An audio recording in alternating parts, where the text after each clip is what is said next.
Hello everyone. Today we will discuss about fluency of speech, extraordinary language fluency. How can we gain? Language fluency is one of the variety of terms which is used to characterize or measure a person's language ability. And it is often used in conjunction with accuracy and complexity. Although there are no widely agreed points or definitions or measures of language fluency, someone is typically said to be fluent in their use of language if the person appear fluid or natural, coherent and easy as opposed to the slow or halting use. In other words, fluency is often described as the ability to produce language on demand and be understood as well at, in the, at the same time. Varying definitions of fluency characterize it by the language users automatically, their speed and coherency of language use, or even the length and rate of their speech output is also one major cause accounted or one major cause accountable for the fluency of speech. So today we will discuss about simple techniques of gaining extraordinary fluency. How can you become fluent forever? What are the criteria which decide that this person is a fluent, extraordinary, eloquent person? So there are some strategies and some points upon which you can practice, you can plan your ability to speak in the different areas, and as per the practice and planning we can proceed further towards the eloquency of speech. The first point is identify words, phrases which you repeat frequently. So now, first of all, you need to identify that are there some phrases or words that you repeat frequently in your day-to-day life. After identification, you need to avoid those words and you need to transform, you need to eliminate those phrases and words from your day-to-day use, and in place of that you can use some different words and phrases. And how you will do that, we'll see some examples here. You have to avoid using common phrases such as that is a great place to start. Have you ever noticed how often you repeat I think that? In foreign language you learn, sure, it is a very basic phrase and you may be definitely using it, that I think that, I think that. If someone asks you something, you always answer it like that, I think that. In place of saying I think that, you can use certain different phrases such as I believe that, I am convinced that, I trust that, I reckon that, and the list goes on and on. Adjectives are used to describe nouns. That is why you can go wild with your creative. You can use different verbs, different nouns, different adjectives just to create an impact in your speaking. Now there are certain phrases which you can learn and you can substitute them in your day-to-day speaking, such as you can start using as far as I can see, far as I can tell, it seems to me, it's my belief that, the way I see it, if you ask me, in my opinion, it is my view, I assume that, as far as I am concerned, from my point of view, I honestly believe that, to my way of thinking, if you wonder my opinion, the way I see that, or the way I see see things is that.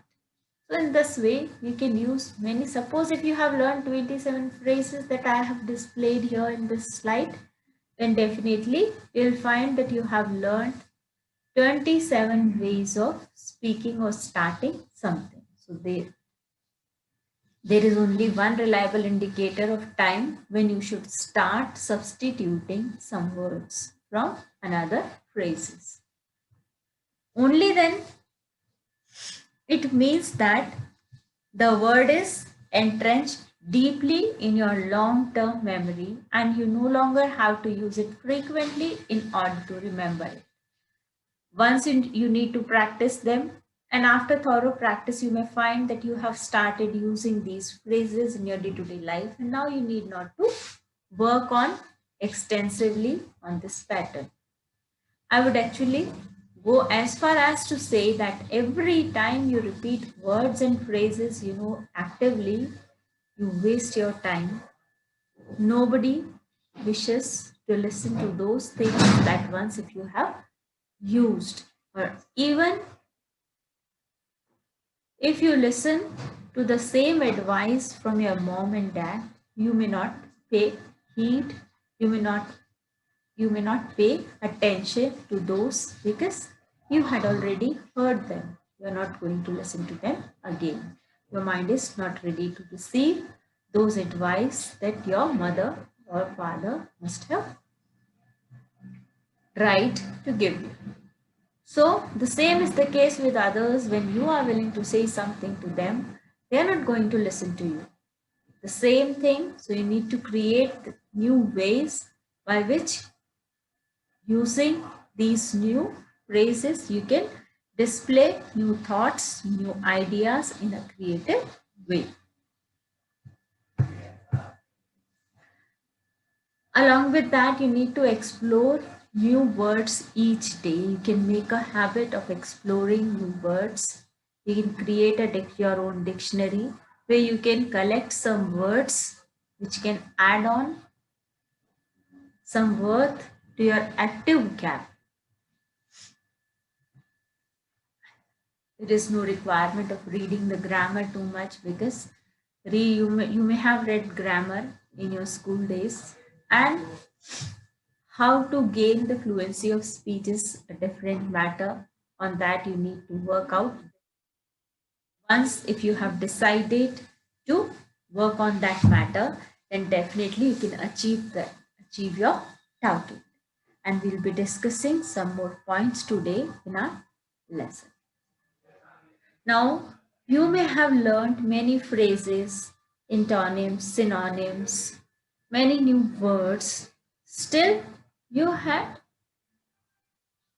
learned those words just for the sake of fulfilling the requirement of a particular subject.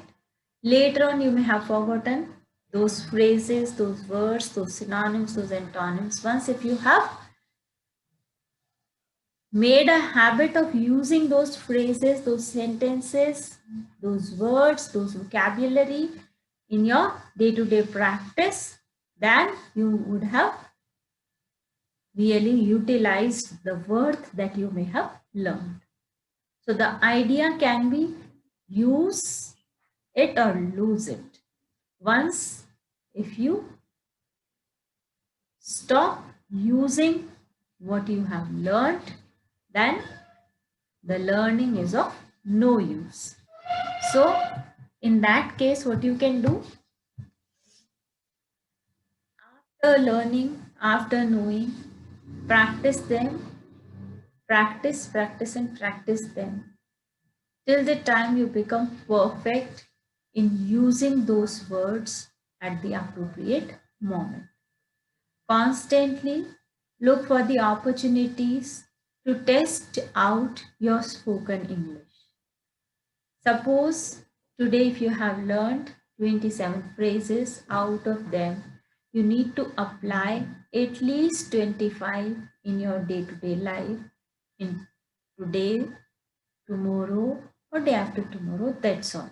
If you cannot use this much of, if you cannot use this much phrases in your day-to-day life, that means whatever you have learned is of no use now. Because once if you have learned, you need to use it, you need to imbibe, inculcate, and reflect in your day-to-day speaking. You can also practice speaking. How can you do that? One way is you can practice speaking spontaneously to yourself. Once, if you do not find anyone with whom you can practice, or the person whose level is just similar to your level, then you can do that. You can prepare a speaking topic, and after preparation, you can practice it thoroughly and you can speak it to yourself. You may find that whatever you have spoken to yourself hasn't gone in vain, because the language, the topic, the vocabulary that you had never spoken, now you practiced it, you spoke in front of you. So you need to discuss the questions. Imagine that someone is asking to you some questions. You need to respond by speaking. It helps you train the ability to express your ideas in the language. And again, without the pressure of a real life conversation, nobody is listening here. So you can practice as per your own choice. So you can practice without being nervous also, because nobody is assessing you, nobody is listening to you, nobody is finding faults. So now you are comfortable, and in that comfort zone you can proceed further with your speaking practice and to yourself. Practice speaking with another person in some casual situation can also be another alternative for enhancing your eloquency of speech. For example, practice with a friend or through a language exchange website, sometime some on internet social platforms. So this will help you build your confidence inside a real conversation, but it is relaxed and casual conversation. Nothing bad will happen, because here there is no exam. You're not being assessed, you're not being rejected, neither you are being accepted. So if by any chance you commit any mistake, any error, it's fine, because you are bound to commit error. Only then you can learn, you can practice, you can proceed further, and you can become better. Now, another way is practicing reading English loudly. Do it by yourself, and this will help you train your pronunciation and simply get used to. Speaking English without the pressure of real life conversation is really a boom. So, once if you have started practicing reading English loud, then you'll definitely find that the language that you had never spoken, now the fluency of speech yeah, is enhancing. You have started uttering those words that you had never spoken.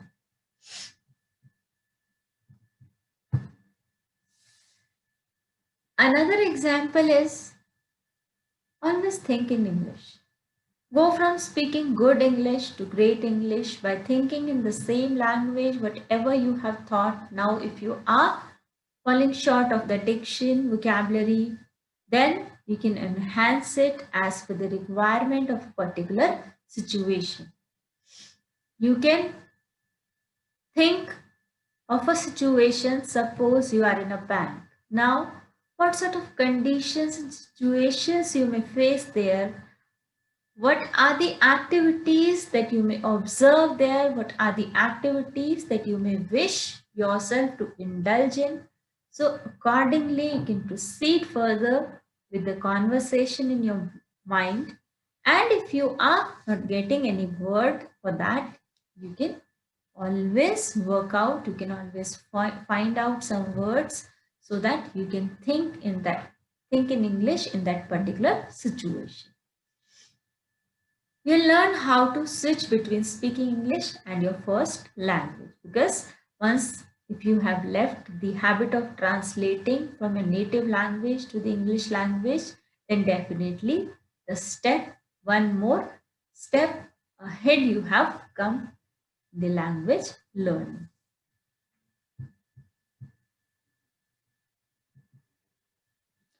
Now, another topic is talk to yourself. It will look funny talking to oneself. How can one do that? We know, but by talking to yourself in English in front of a mirror for a few minutes each day, you'll learn when and how to use different expressions. You'll also learn where you make most of the mistakes. You can make audios, you can make videos, you can speak in front of the mirror as well. But the requirement is just talk to yourself. Nobody is there to listen to you or to find faults, because now here you yourself have to observe yourself as a critical analyzer. So after observing each and everything, now you can find out that what are the solutions or the remedies that you need to include in your conversation. Another point is focus on the positive and not the negative. So this is really a difficult task, because before being positive, we are always negative. The first thing is to improve your attitude. Not think or say things like that my English is very bad. I have never spoken. I have always been in a Hindi medium school. I never got this types of books. I had never watched movies, or I never had a friend with whom I could converse. So these negative beliefs will make you less confident. So you need to leave this type of ideas, eliminate, remove these type of ideas from your brain. Instead, think positive thoughts like I already know some English and I'm learning more and improving every day. Or think about your success and strong points like yesterday, I learned 5 new words. Or today, I said 3 sentences at least with great pronunciation. When you focus on positive things, your confidence will definitely improve. And you'll find that you have started improving yourself. The next important point is most mistakes aren't so serious. So sometimes we have fear of committing errors so infused in our brain that we never even try, because we know if we will try, we'll definitely commit error. And this fear of error always creates barriers if once we wish to start, we wish to proceed further as far as speaking is concerned. Sometimes we may not even commit some errors, and the errors that we may have committed, they are also not that much serious. The second step is to understand that most mistakes do not matter very much. If you're always worrying about mistakes, then you will feel nervous about your English. So always think about the positivity that is associated with you. But the truth is that when we are speaking, most people won't notice if you use the wrong preposition or if your pronunciation is little bit off. So relax and do not put so much pressure on yourself, because all the time nobody is perfect. Each and every occasion you may see that some or the other error is being committed by one or the other person. If you want to correct your errors over time, but most mistakes are nearly as terrible as you imagine. So you have to start, although you need not to neglect your mistakes because they are not serious. I'm not saying so. I'm saying you need to start, just don't get horrified of the mistakes that are not that much serious. Mistakes are really serious. You need to take them seriously. But still, once when you are starting at the time, you can always ignore them. You can always have a room for those mistakes that you are bound to commit. So today we had discussed about certain strategies. How can we gain extraordinary fluency of speech? And in the previous session also, we had already discussed about how can we speak English well. And in the upcoming session, we will be discussing in detail about some more factors that affect our fluency of speech.